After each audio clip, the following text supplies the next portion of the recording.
Hello beautiful people, welcome back to my channel. ఇంట్లో ఏం కూరగాయలు లేనప్పుడు ఈ 2 గుడ్లు ఉంటే సరిపోతాయండి. ఒక మంచి ఆమ్లెట్ రెసిపీ చెప్తాను. ఈ ఆమ్లెట్‌తో అన్నంలో వేసుకొని తింటే అన్నం మొత్తం తినేస్తారు. ఒక్క ముద్ద కూడా వదలరు. Trust me. ప్రాసెస్ ఎలా చేయాలో చెప్పేస్తాను, వచ్చేయండి. ముందుగా గ్యాస్ ఆన్ చేసుకొని ఒక బాణీ పెట్టుకొని దాంట్లో ఆయిల్ వేసుకొని ఆయిల్ మంచిగా హీట్ అయిపోయిన తర్వాత 2 మీడియం సైజ్ ఆనియన్స్ తీసుకొని మంచిగా చిన్న ముక్కలుగా చాప్ చేసేసుకొని హీట్ అయిన ఆయిల్‌లో వేసేసుకొని ఉల్లిపాయలు త్వరగా మగ్గాలంటే ఉప్పేయాలి. సో ఉప్పు వేసేసుకున్నాక మంచిగా మగ్గిపోతాయి. తర్వాత దీంట్లోకి చిన్నగా చాప్ చేసుకున్న హాఫ్ కప్ టమాటా ముక్కలు కూడా వేసేసుకుని ఒకసారి మంచిగా ఫ్రై చేసేసుకోండి. ఆనియన్స్ ఉల్లిపాయ ముక్కలు మొత్తం కూడా రెడ్ కలర్ వచ్చేంత వరకు బాగా ఫ్రై చేసేసుకోవాలి. ఇప్పుడు దీంట్లోకి ఒక మసాలా వేద్దాం, అదేంటో చెప్తాను రండి. 10 వెల్లుల్లిపాయ రుబ్బలు, అలాగే కొంచెం జీలకర్ర, కొంచెం కారం వేసుకుని మంచిగా కచ్చాపెచ్చాగా దంచేసుకోవాలి. దీన్నే వెల్లుల్లి కారం అని కూడా అంటాము.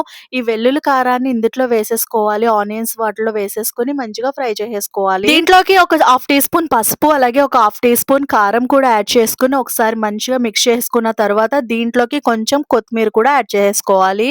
కొత్తిమీర కూడా యాడ్ చేసిన తర్వాత గ్యాస్ అనేది సిమ్ లో పెట్టుకుని లిడ్ క్లోజ్ చేసి కాసేపు మగ్గనివ్వండి. ఈ లోపు ఒక 2 ఎగ్స్ తీసుకుని మంచిగా బీట్ చేసేసుకోండి. ఈ బీట్ చేసుకున్న ఎగ్స్ ని తీసుకెళ్లి జాగ్రత్తగా దాని మీద ఒక ఆమ్లెట్ లాగా పోయాలన్నమాట. మొత్తం ఆనియన్ స్టఫ్ మీద ఆమ్లెట్ లాగా పోసేసుకోవాలి. గాయస్, ఇది వేసిన తర్వాత అసలు ఎక్కడ మిక్స్ చేయకుండా లిడ్ అనేది క్లోజ్ చేసేసి ఒక 1 మినిట్ అయినా సిమ్ లో పెట్టి మగ్గనిస్తే ఆమ్లెట్ రెడీ అవుతుంది.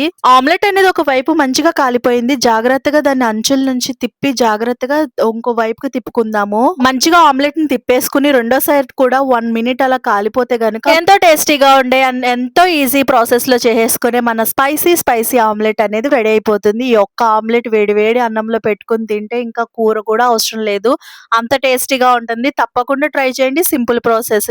That's for the mini vlog. ఈ వ్లాగ్ నచ్చితే ప్లీజ్ సబ్స్క్రైబ్ చేయండి.